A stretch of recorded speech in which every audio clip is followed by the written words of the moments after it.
Well, I think that's an important question because we're still in the process, so it's too early to say this is the final product and this is what Nineveh looks like now.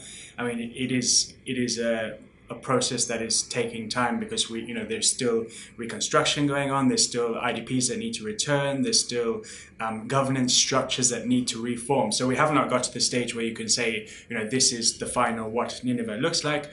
But we are in the process. I mean, and part of this, I suppose, is the competition for politics and for political power and the upcoming elections, which I think after the elections, which should be in May this year, we'll really get a better understanding of how Nineveh is going to form itself, or how Nineveh is going to be seen in the wider Iraqi project.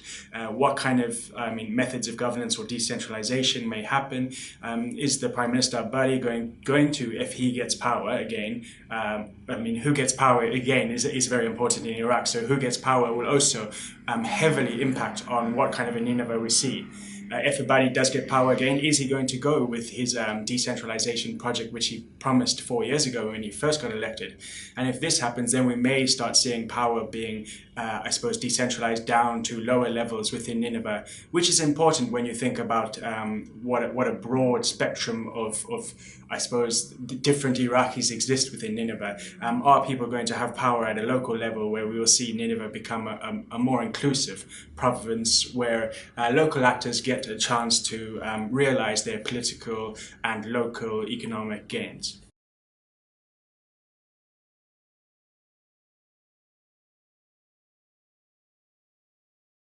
Well, I mean, the Islamic State, it's it has been territorially defeated, which is very important in Iraq when you think about it.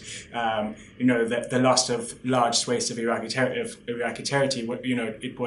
it was a negative. It had a negative impact for wider Iraq and how people perceived the country. So territorially, it is defeated, but in order to, defeat it, I suppose on a wider societal level, it's important that the methods of, as we were just talking about, the methods of governance change in Iraq, because if we look at the defeat of Al Qaeda in Iraq, was it defeated, or was it just put away for a while? And it's obviously the second. So if you want to defeat something like the Islamic State, you have to really it's not a question of military fighting. It's a question of changing how society operates, and it's a question of how you actually, devolve power so that people feel that they are represented. People feel that they are part of Iraq.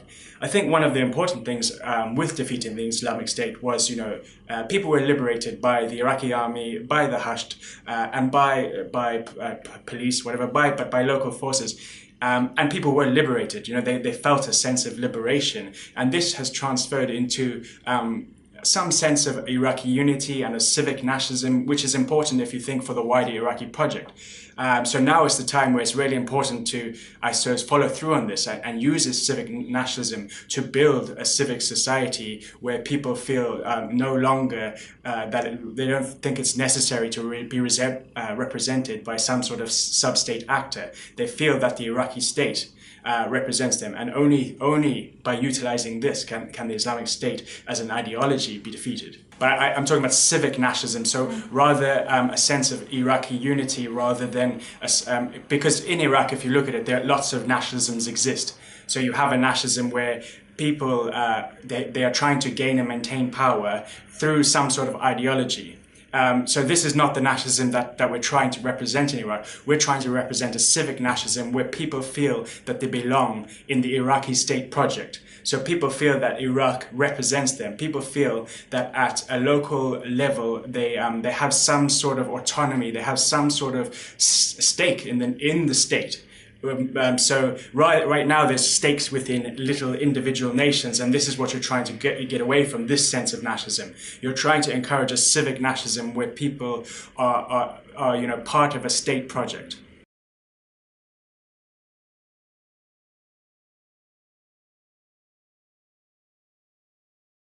This is a difficult question to answer because we don't. It's difficult to say what is going to happen. The elections are extremely important in deciding what happens in Nineveh.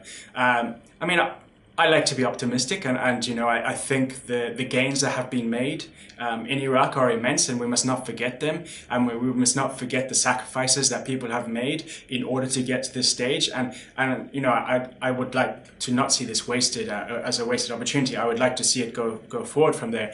And I mean, when speaking to people, I mean, there is a positive, I suppose, there is a sense of positivity at the moment, and it's important that is embraced and gone forward. You know, I think it really depends on how we define Nineveh as a governance unit, and I think it's important that you know, there is some sort of I suppose political autonomy. It's important that, you know, I mean, we also have people who were involved in the pre-2014 era have to take some responsibility. You know, the levels of corruption, the levels of clientelism, you know, the centralization of the Iraqi state, the centralization of the military, all of these things played into the hands of, you know, I suppose, leading to what unfortunately Mosul is now known for. So optimistically, I would say no, but it's important the next steps, particularly with the elections, who wins and how they decide they're going to frame wider Iraq, how they're going to frame areas like Nineveh within Iraq.